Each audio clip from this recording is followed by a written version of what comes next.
ठीक है, तो एटॉमिक स्पेक्ट्रम में पहला स्टार्ट करते हैं स्पेक्ट्रम क्या होता है, बराबर। अभी जैसे मान लो कि आप किसी फार्म हाउस पे गए हुए, बराबर, और आजकल बहुत सारे फार्म हाउस रिसोर्ट में कॉन्सेप्ट होता है रेन डांस, पता है ना, उसमें शावर ऊपर लगे होते हैं, ठीक है। मान लीजिए ये दोपहर के टाइम की बात होती है, 1:30-2 बजे के आसपास डीजे वीजे बज रहा है एकदम, ठीक है। ऐसे सब कामों के लिए तो तुम एक्साइटेड रहते ही। ऐसे सब में कभी कोई बीमार नहीं होता, कोई स्टूडेंट नहीं नहीं जाता बीमार है बाबा नहीं आएगा, पहला पहुंचा देगा। तो रेन डांस, रेन आ रहा है ऑब्वियसली आएगा ही, बराबर। डांस से तो मजा आएगा। व्हाट यू ऑब्जर्व, सनलाइट अगर रहेगा ना, दोपहर का टाइम क्यों बोला, सनलाइट आ रहा होगा, ये वाटर जो होगा ना, water, this water droplet will act as this water droplet will act as a prism या prism whatever you say, तो prism की तरह काम करेगा। तो जैसे ही सनलाइट वाटर ड्रॉपलेट पे गिरी, बराबर, ये किसका काम करने लगा, प्रिज्म का काम। इसका काम क्या होता है, लाइट्स को अलग-अलग करना। ये व्हाइट लाइट है एक टाइप की, बराबर, which is a polychromatic light which consist of many colours. तो मुझे दूसरी तरफ रेनबो दिखाई देता है, हां या ना, बराबर। On the film, your film is sky, sky is the film, sky is the film. मुझे फिल्म पे वो रेनबो दिख रहा है, विबग्योर दिख रहा है, हां या ना, ठीक है। अब इन्हीं बातों को मैं समझा रहा हूं, स्पेक्ट्रम क्या होता है। Spectrum is basically a photograph. यहाँ पे आपको विबग्योर जो दिख रहा है ना, ये विबग्योर दिख रहा होगा, बराबर, अरे बोलो हां या ना। तो it is a photograph of emergent radiations, it is a photograph of emergent radiation. ये जो रेडिएशंस बाहर आई, इसकी जो फोटोग्राफ है, जिसे रिकॉर्ड किया गया है किसके ऊपर, फिल्म के ऊपर, उसी का नाम क्या होता है, स्पेक्ट्रम, बराबर। तो वापस एक बार बोल रहा हूं मैं, स्पेक्ट्रम क्या हो गया, it is a photograph of emergent radiation, it is a photograph of emergent radiation recorded on the film. I repeat, it is a photograph of emergent radiations recorded on the film is called spectrum, बराबर। लिख लेंगे उसकी definition बाद में आप, क्या है ये, it is photograph of emergent radiations recorded on, ये स्काई क्या है मेरी, ये फिल्म, ये रेडिएशंस है, इमर्जेंट रेडिएशंस। वो जो विबग्योर दिख रहा है वो क्या है, फोटोग्राफ किसकी, इमर्जेंट रेडिएशन की, जो प्रिज्म से पास होके आई ना, recorded on the film is called spectrum. इसलिए शायद फिल्म को फिल्म बोला जाता है। फिल्म कोई फिल्म इंग्लिश वर्ड है ना, फिल्म इंग्लिश वर्ड है, बराबर, समझा, बराबर। टाइप्स ऑफ स्पेक्ट्रम में बात करेंगे ना, तो बेसिकली हम लोग 3 टाइप में क्लासिफाई करते हैं, बराबर। मतलब there are 3 ways to classify the spectrum.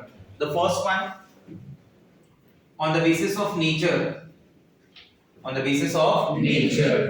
एक है मेरे पास on the basis of source, on the basis of source, बराबर। सोर्स के बेसिस पे, नेचर के बेसिस पे ऐसे क्लासिफाई किया जाता है, बराबर। और द थर्ड वन इज जिसमें हम बोलते हैं कि एब्जॉर्प्शन, एमिशन, बराबर। नोट्स ओपन कर, तो दिया है क्यों बनाऊंगा वहां पे, पेज नंबर 33 ऐसे कुछ होगा, 24 होगा, तो ये थोड़ा पीछे होगा स्पेक्ट्रम, 30 है, हाँ, मिला। On the basis of origin मिला, on the basis of nature, on the basis of source, बराबर, देख लो वहाँ पे। Based on nature मिला, based on nature 2 टाइप होती है, एक को बोलते हैं कंटीन्यूअस, एक को बोलते हैं डिसकंटीन्यूअस। अब मैं शॉर्ट में लिखूंगा, ठीक है। एक हो गया कंटीन्यूअस, एक हो गया डिसकंटीन्यूअस। कंटीन्यूअस, डिसकंटीन्यूअस मीनिंग ये विबग्योर दिखता है, सातों कलर दिखते हैं, कुछ कलर तो वो इतना ज्यादा मर्ज होता है कि कुछ कलर तो मिक्स ही हो गए रहते हैं, सात के सातों अलग कलर नहीं दिखते। तो ये कंटीन्यूअस स्पेक्ट्रम है जिसमें किसी भी दो रेडिएशन के बीच में, लाइट के बीच में गैप नहीं है, तो इसे बोलते हैं कंटीन्यूअस। क्या बोलते हैं, continuous. This is an example of continuous. VIBGYOR किसका एग्जांपल हो गया, कंटीन्यूअस। बराबर। मैं भी आपको कुछ बाद में स्पेक्ट्रम बताऊंगा जिसमें डिसकंटीन्यूअस दिखाई देगा। डिसकंटीन्यूअस कैसे दिख सकता है मालूम है? वो लाइन की फॉर्म में दिख सकता है, वो बैंड की फॉर्म में दिख सकता है। जैसे मान लो ये एक लाइन है, बराबर, फिर उसके बाद आपको कुछ नहीं दिखा, उसके बाद ये दूसरी लाइन दिखी ऐसे, फिर गैप दिखा, फिर एक लाइन दिखी, फिर गैप दिखा, फिर एक लाइन दिखी, बराबर। Line, dark gap, dark space, line, dark space, line, dark space, discontinuous है ना। अगर यही एक ही लाइन कई सारी आएंगी, कुछ समझा? मतलब ये जो वेवलेंथ आ रही है, ये जो इमर्जेंट रेडिएशन की वेवलेंथ है, ऐसी कई वेवलेंथ है ना, नंबर में कहीं ज्यादा है, तो कहीं ये क्या हो जाएगा, डार्क हो जाएगा। गैप दिखा, डार्क दिखा, समझ रहे हैं? तो this is what, this is band, this is line spectrum, this is band spectrum. मतलब कलर ऐसे दिखेंगे तो बैंड स्पेक्ट्रम बोला जाएगा, अगर ऐसे दिखे तो लाइन स्पेक्ट्रम। दोनों में फर्क क्या है? इसमें वो सिंगल वेवलेंथ आ रही है शायद से, और इसमें वही बहुत सारी वेवलेंथ आ रही है। जब बहुत सारी वेवलेंथ आएंगी तो पैच पूरा बड़ा हो जाएगा ना, तो आपको बैंड की तरह दिखाई देगा। नहीं समझा? बेस्ड ऑन सोर्स, अगर ये स्पेक्ट्रम का सोर्स एटम है तो उसे एटॉमिक स्पेक्ट्रम बोलते हैं, अगर इसका सोर्स मॉलिक्यूलर है तो उसे मॉलिक्यूलर बोलते हैं। बेस्ड ऑन ओरिजिन, ओरिजिन के बेसिस पे दो टाइप में क्लासिफाई किया जाएगा, एक को बोला जाएगा एमिशन और एक को बोला जाएगा एब्जॉर्प्शन। बराबर, एमिशन और एब्जॉर्प्शन को मैं थोड़ा और डिटेल में बताता हूं। एमिशन क्या है देखिए, एमिशन स्पेक्ट्रम, ये लाइट है, बराबर, ये लाइट से वेवलेंथ पास, मतलब ये लाइट से, ये लाइट गई प्रिज्म से पास हुई, ये सोर्स था मेरा, क्या था? सोर्स ने जो लाइट एमिट की वो सीधा प्रिज्म से पास हुआ, और इसका रेडिएशन दिखा मुझे। अगर ऐसा होगा तो उसे बोलते हैं एमिशन स्पेक्ट्रम। ऐसा होगा तो इसे क्या बोलेंगे? Emission spectrum. ये सोर्स है मेरा, इस सोर्स से जो लाइट पास हो रही है वो किसी सॉल्यूशन के थ्रू जा रही है, उस सॉल्यूशन में एब्जॉर्ब हो रही है पहले, यहां से फिर कुछ और रेडिएशन आ रही है, वो रेडिएशन प्रिज्म से पास हो रही है, और फिर उसके बाद मुझे स्पेक्ट्रम दिख रहा है, then it is called absorption spectrum. समझ आ रहा है बात? डायरेक्टली लाइट पास हुई तो what it is? Emission spectrum, बराबर। और यहां से एक सॉल्यूशन के थ्रू पास हुई तो एब्जॉर्प्शन, ठीक है। मैं आपको कुछ एग्जांपल समझाता हूं, देखिए। एक बहुत पॉपुलर एग्जांपल है हाइड्रोजन स्पेक्ट्रम, जिसका हमने नाम भी लिया था, कहां पे याद है? Rutherford's atomic model में he could not explain the atomic spectrum of hydrogen, इसलिए बता रहा हूं।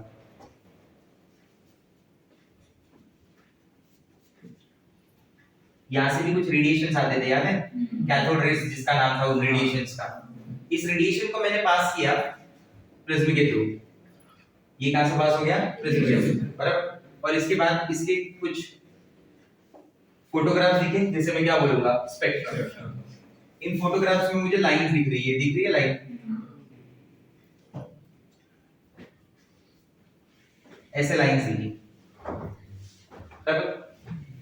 अब तुमको पूछा गया, ये हो गया एटॉमिक स्पेक्ट्रम ऑफ हाइड्रोजन, जो आपको बोला गया था ना कि Rutherford he could not explain the atomic spectrum of hydrogen. तो ये स्पेक्ट्रम में लाइंस कैसे आई ना, इसको कभी इसको रुदरफोर्ड नहीं समझा पाया था जब उसने अपना मॉडल प्रपोज किया था, याद है?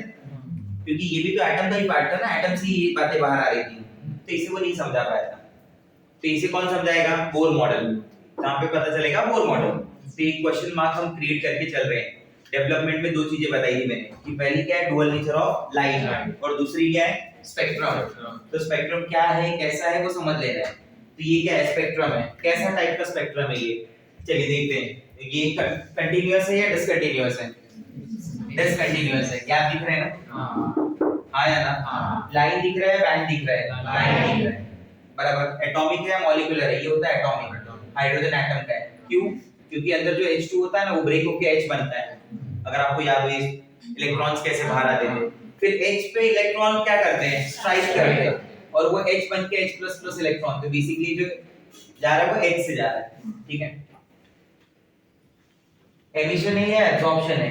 एमिशन है, क्योंकि डायरेक्ट पास हो रहा है ना, इसे किसी सॉल्यूशन के थ्रू एब्जॉर्ब होने की जरूरत नहीं है, तो एमिशन स्पेक्ट्रम है, बराबर। तो this is the atomic spectrum of hydrogen. इन्हीं लाइंस के बारे में आगे बोर मॉडल में डिस्कस करेंगे, समझेंगे ये लाइंस कैसे आई थी और क्या चीजें थी। ठीक है, तो now everything is set for bourse atomic model.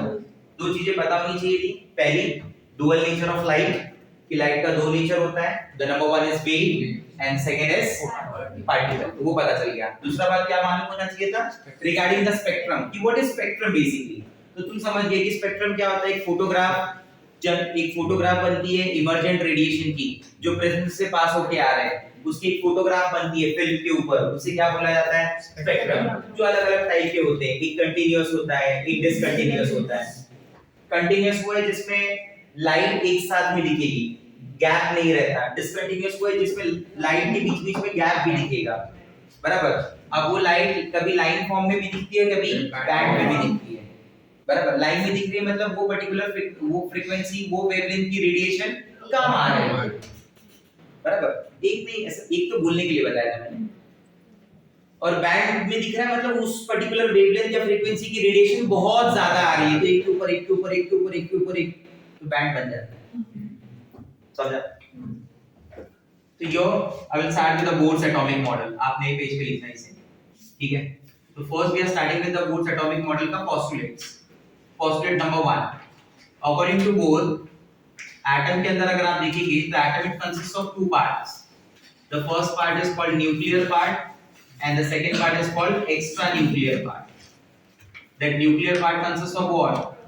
Proton and neutron. Extra nuclear part consists of electron. This electron revolve around the nucleus in a circular path called orbit.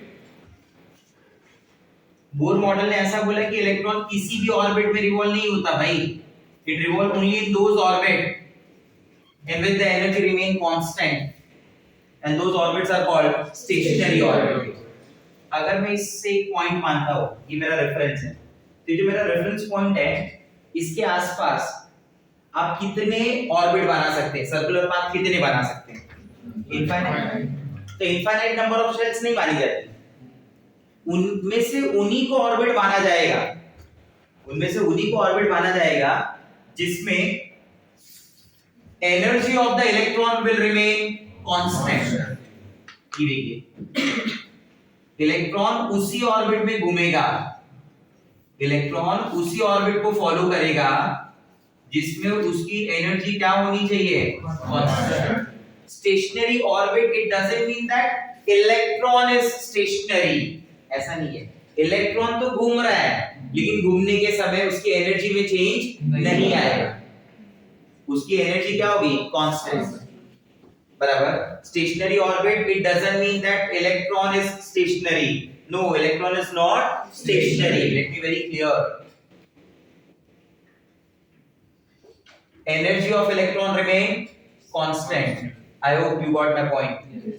कि मैं ये बोलना चाहता हूं कि इलेक्ट्रॉन की जो एनर्जी है वो कांस्टेंट है, इलेक्ट्रॉन स्टेशनरी नहीं है, इलेक्ट्रॉन तो घूम ही रहा है ना, सिर्फ जिस पाथ में वो घूम रहा है उस पाथ में एनर्जी हमेशा क्या रहेगी, कांस्टेंट। तो इस बात से अगर मैं रिलेट करूं आगे, तो पीछे की तरफ पोस्टुलेट किसके, रुदरफोर्ड के, उसके ड्रॉबैक में क्या आया था, उसमें ये बोला गया था ना कि अगर इलेक्ट्रॉन रिवॉल्व हो रहा है अराउंड द न्यूक्लियस तो अपनी एनर्जी रेडिएट करता है, जब अपनी एनर्जी रेडिएट करेगा तो कम होता जाएगा एनर्जी, स्टेबल होता जाएगा, तो it should fall into the nucleus in fraction of seconds. तो in practice atom should be highly unstable, but ऐसा होता तो नहीं है, बात तो सही है नहीं। तो उसके लिए पॉइंट क्या आया बोर मॉडल में, पॉइंट ये आया कि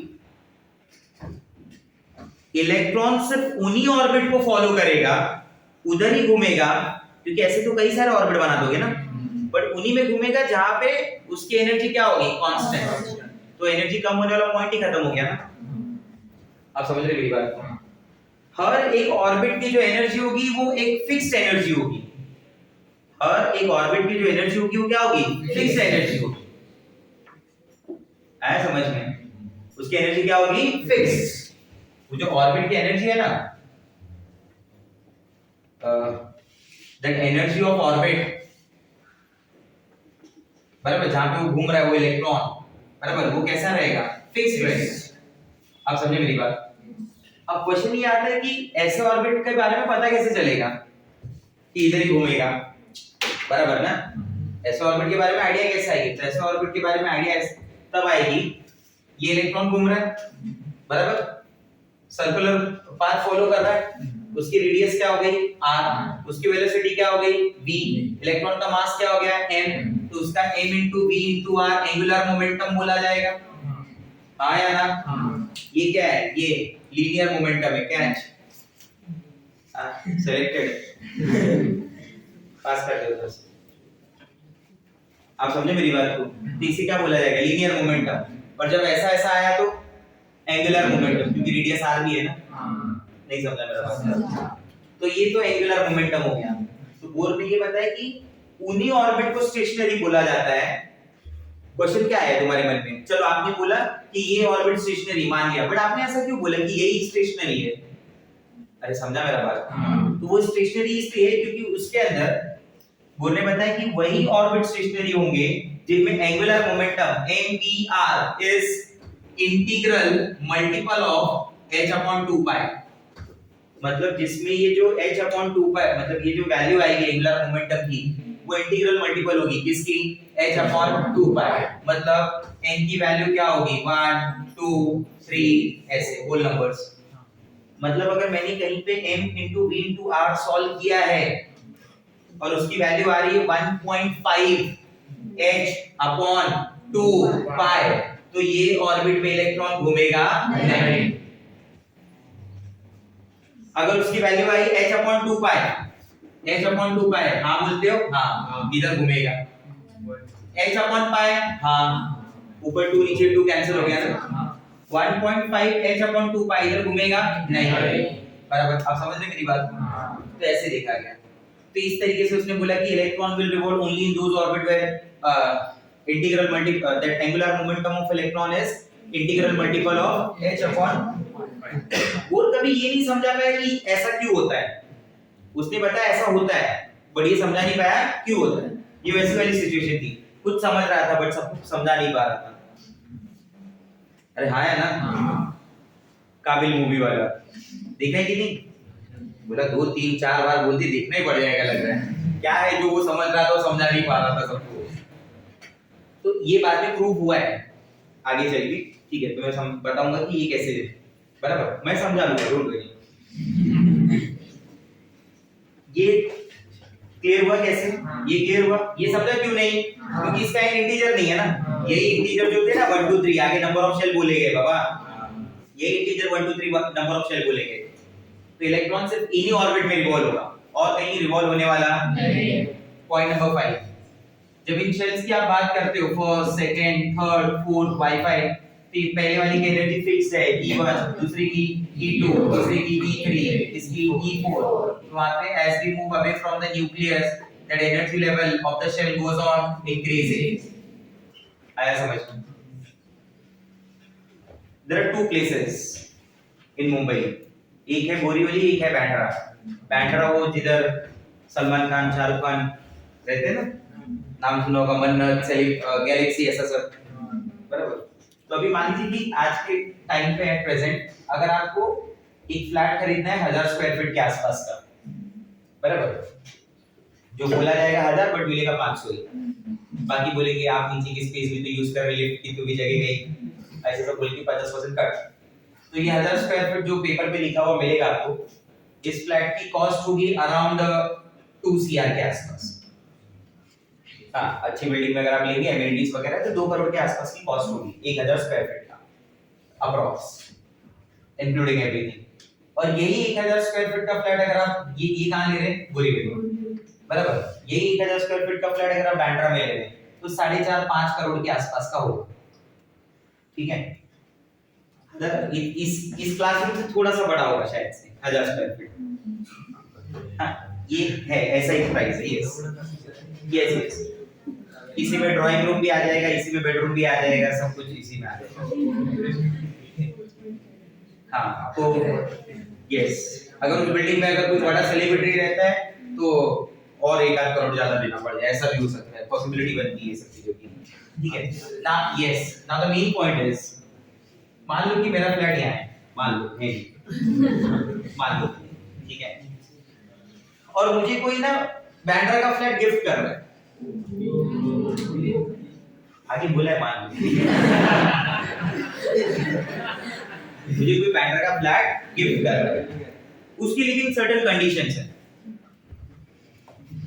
कंडीशन क्या है? सबसे पहला कि इस फ्लैट को आप सेल नहीं कर सकते, आप इसके ओनर नहीं है। कंडीशन नंबर 2, इस फ्लैट को आप रेंट भी नहीं कर सकते, आप भी एज अ टेनेंट नहीं रह रहे हो, ये आपका ही समझो। बट दो कंडीशन, बेच नहीं सकते और उसे भाड़े पे नहीं दे सकते। मतलब आप सिर्फ रह सकते हो, आप जब तक रहना चाहते हो रहो, आपके लिए गिफ्ट की तरह, बराबर। बट उस गिफ्ट को अपना नहीं समझना है, वरना अपना समझ के किसी और को देना है। आप नहीं यूज कर रहे तो आपको वो रिटर्न कर देना है, ऐसा है। ये कंडीशन समझी? चलो, अब मैंने भी सोचा कि बाबा फ्री मिल रहा है ना अपने को, तो ये फ्री में तो इंडियन पब्लिक जहर भी ले बोले, इसने बोला ये अनुष्का ने, बाबा जहर खाने को भी पैसे नहीं है।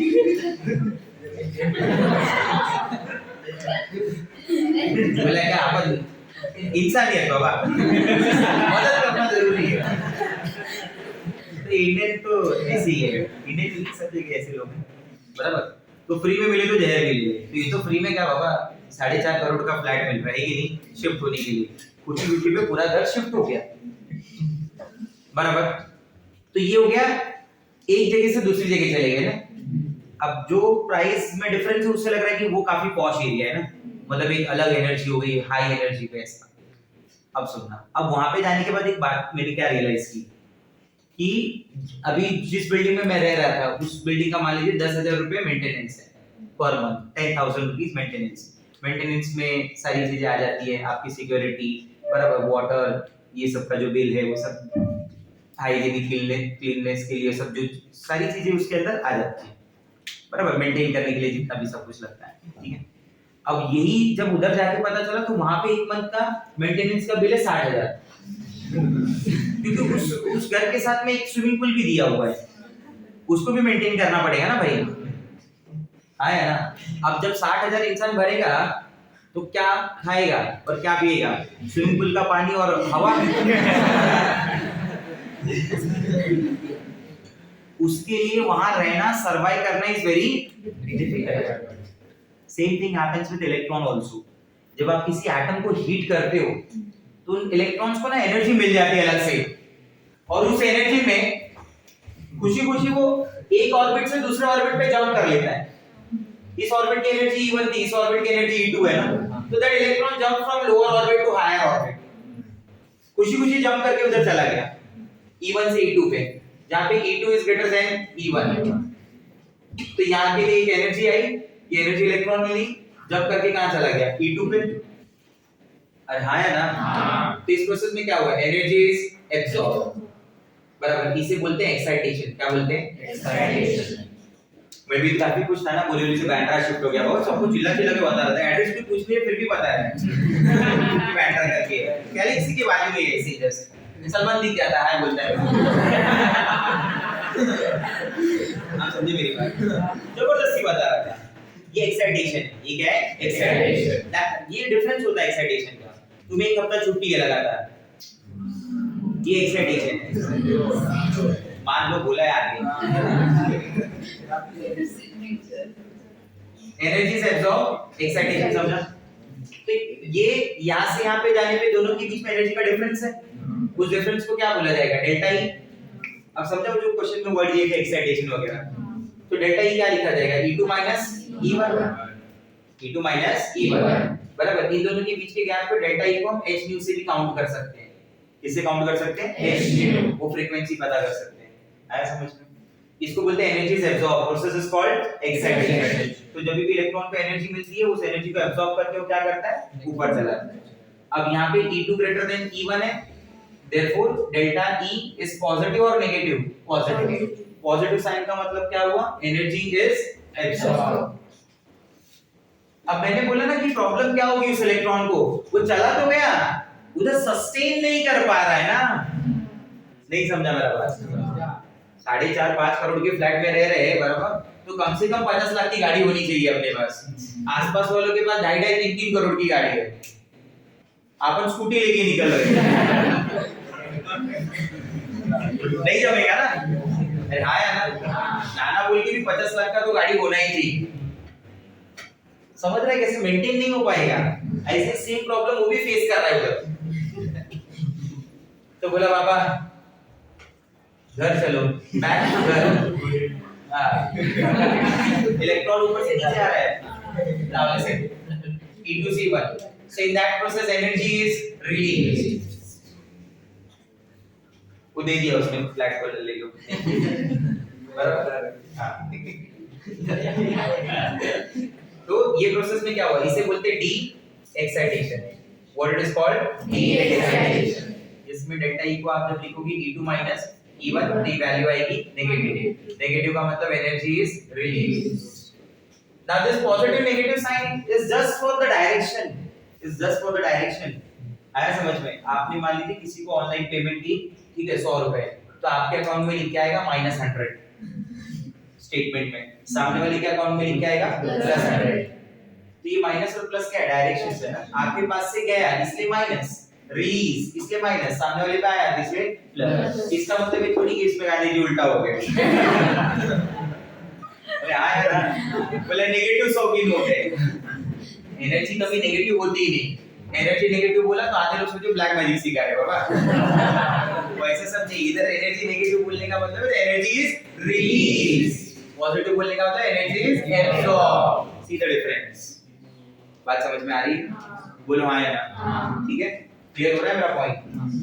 ठीक है, ये 6 के 6 पॉइंट लिख के रखेंगे। आया समझ में?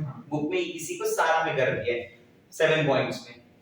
और ये जो कुछ भी मैंने बोला, ये बोर मॉडल जो कुछ भी है, एक पॉइंट नंबर 7 यहाँ पे लिख देता हूँ तुम्हारे लिए, कि जब ये इलेक्ट्रॉन घूमता है उधर, तो उस न्यूक्लियस और इलेक्ट्रॉन के बीच में फोर्स ऑफ अट्रैक्शन होता है, बराबर, जिसे बोलते हैं इलेक्ट्रोस्टैटिक फोर्स ऑफ अट्रैक्शन। ये इलेक्ट्रॉन हो गया, ये न्यूक्लियस हो गया, जिसकी रेडियस क्या है r। तो इसका फोर्स ऑफ अट्रैक्शन क्या हो गया, k q1 q2 upon r²। ये चार्ज q1 है, ये चार्ज क्या है q2। q1 पता है न्यूक्लियस है। What is the charge on the nucleus? What is the charge on the nucleus? वैसा नहीं, Ze। जो charge on the nucleus is Ze, बताया था मैंने। पॉजिटिव होता है प्रोटॉन, प्रोटॉन का चार्ज क्या होता है e। कितने प्रोटॉन होंगे उसके एटॉमिक नंबर के बराबर, उसका एटॉमिक नंबर क्या होता है Z। तो चार्ज क्या हो गया Ze। तो q2 क्या हो गया e। तो Ze into e क्या हो गया Ze², k Ze² upon r²।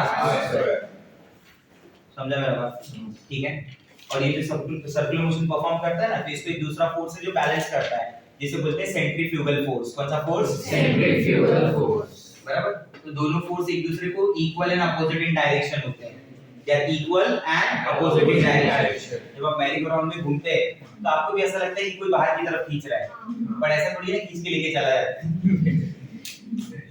अरे हाँ है ना, ऐसा हो जाए तो आप दिख ही ना भी इधर। तो एक फोर्स क्या है जो आपके साथ सेंटर के साथ है, एक बाहर की तरफ लग रहा है ना, दोनों equal and opposite in direction. तो वो जो सेंट्रीफ्यूगल फोर्स होता है वो होता है mv² अपॉन r। तो ये फोर्स अगर मेंटेन होगा तो ये जो सिस्टम चल रहा है वो चलता रहेगा। आया समझ में? जहां पे इलेक्ट्रॉन क्या हो रहा है, revolve around the nucleus. Clear हो रहा है पॉइंट? ठीक है, बराबर। कॉपी कर लिया।